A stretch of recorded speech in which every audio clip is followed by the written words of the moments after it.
Benarkah Tado itu dulunya adalah Teda?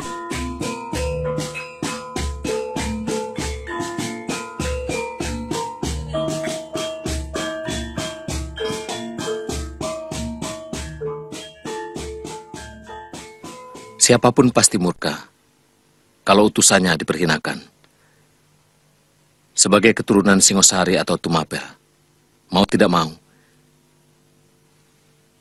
saya harus bertanggung jawab. Adapun permintaan Sri Kubilekan, supaya kami mengakui kekuasaan Kitai Nagari. Terus terang, saya harus rundingkan dulu dengan seluruh kerabat yang ada. Sementara, tuan-tuan bisa istirahat dulu di wisma peristirahatan yang sudah kami persiapkan. Berapa lama? Besok pagi. Jawaban beserta utusan akan kami berangkatkan menuju Pacekan bersama dengan tuan-tuan. Nambi, antarkan tamu-tamu negara ini ke wisma tamu. Baik, Gusti.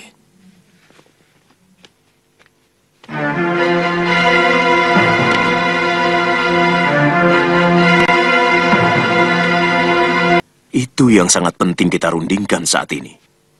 Yang kita perlukan adalah pemikiran yang sejernih-jernihnya.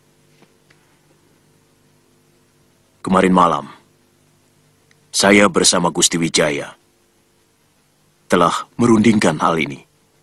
Bagaimana kalau kita pura-pura menyerah, kemudian minta Panglima Ikemese untuk membantu kita menghantam pasukan Kediri. Jadi, kita menyerah untuk bisa menggunakan kekuatan mereka melawan Kediri. Tapi saya mohon Gusti Wijaya berkenan menyuruh hamba mengantar surat ke Panglima Kitai Nagari itu. Itu sangat baik untuk mengetahui kekuatan mereka. Besok pagi, Kakang, Paman Sora, menemani Mantri Silananda Caya membawa surat saya.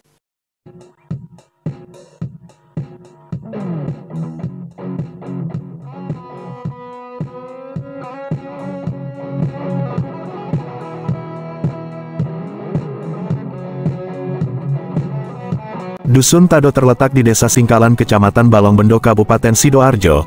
Letaknya yang berada di tepi selatan Sungai Mas dan dibelah oleh Sungai Mangetan merupakan posisi yang strategis. Bicara mengenai jejak peradaban yang ada di dusun ini, setidaknya terdapat 3 titik. 1. Sekitar makam Doro Raden Ayu yang berada di tengah pemakaman umum Dusun Tado. 2. Sekitar Punden Kiai Kesambi yang letaknya sekarang berada dalam area pabrik PT Ciwi Kimia. 3. Sekitar Punden Doro yang letaknya di persawahan Tado Utara. Menurut pendapat Mas Dewa Mega Angga dari Artefak Nusantara, kemungkinan kata Tado berasal dari kata Iteda, sebuah tempat kuno yang disebutkan dalam Prasasti Trowulan 1 yang menjelaskan tentang nama-nama pelabuhan sungai yang ada di Sungai Brantas dan Bengawan Solo. Prasasti ini dikeluarkan tahun 1358 Masehi oleh Sri Raja Sanagara atau Prabu Hayam Wuruk. Pertama, kita menelusuri sekitar makam Doro Raden Ayu. Menurut kisahnya, Doro Raden Ayu, Putri Manik Maninten, merupakan salah seorang putri tokoh penting kerajaan Majapahit. Hal ini kami dapatkan informasinya dari juru kunci, Kuncen, dan warga lainnya.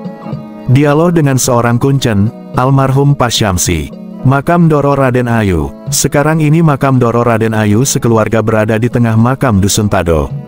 Dari penelusuran kali ini terdapat beberapa bata kuno yang berubah fungsi menjadi batu nisan dan juga terdapat sepasang nisan yang terbuat dari batu andesit. Di sebelah timur pemakaman Tado terdapat sebuah kebun yang masih wingit, kebanyakan ditumbuhi oleh pohon bambu dan pohon mangga. Dalam penelusuran kami terdapat sebuah sumur kuno yang telah terpendam dan pecahan bata kuno yang teronggok di kebun itu. Kami menduga di kebun inilah terdapat bangunan yang tersembunyi. Di sebelah barat pemakaman kini menjadi tempat pemukiman warga. Kami juga mendapat informasi bahwa terdapat beberapa sumur kuno beserta batu pipisan di rumah warga, dan juga sisa-sisa bata kuno di sekitar area masjid. Batu pipisan. Selanjutnya kita menelusuri jejak peradaban yang ada di Punden Kiai Kesambi yang letaknya berada di area pabrik PT Ciwi Kimia, tepatnya di Dusun Tado Selatan. Di punden ini terdapat 3 pohon besar, salah satunya pohon kecacil. Karena letaknya yang berada di dalam pabrik maka kami tidak bisa menelusurinya.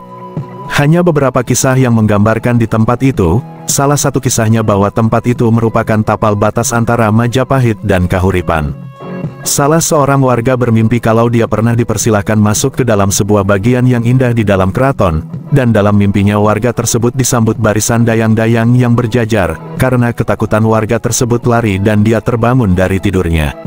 Dugaan kami di bawah pepohonan punden kesambi tersebut ada struktur bangunan pondasi kunonya. Pembahasan berlanjut pada sebuah punden yang dinamakan oleh warga sebagai Punden Doro. Punden Doro terletak di persawahan Tado Utara, tepatnya berada sekitar 200 meter sebelah timur dari lapangan Tado dan bersebelahan dengan kandang ayam. Nampak dari utara punden, menurut informasi salah seorang warga, menyebutkan bahwa dulu pernah terjadi pertemuan antara jenderal-jenderal Mongolia dengan Naraya Sangramawijaya beserta para pengikutnya untuk bersekutu menyerang kerajaan Daha di Punden Doro. Dalam penelusuran ini kami belum mendapatkan artefak apapun di sekitar punden tersebut. Dan ada kisah lain tentang punden tersebut, yaitu pada setiap Jumat Legi sering terlihat kereta kencana dari Ratu Kidul yang muncul dari selatan menuju Punden Doro untuk mengadakan sebuah pertemuan tidak jelas. Pertemuan apakah itu? Sekian penelusuran jejak peradaban yang ada di Dusun Tado, kurang lebihnya kami mohon maaf yang sebesar-besarnya. Terima kasih.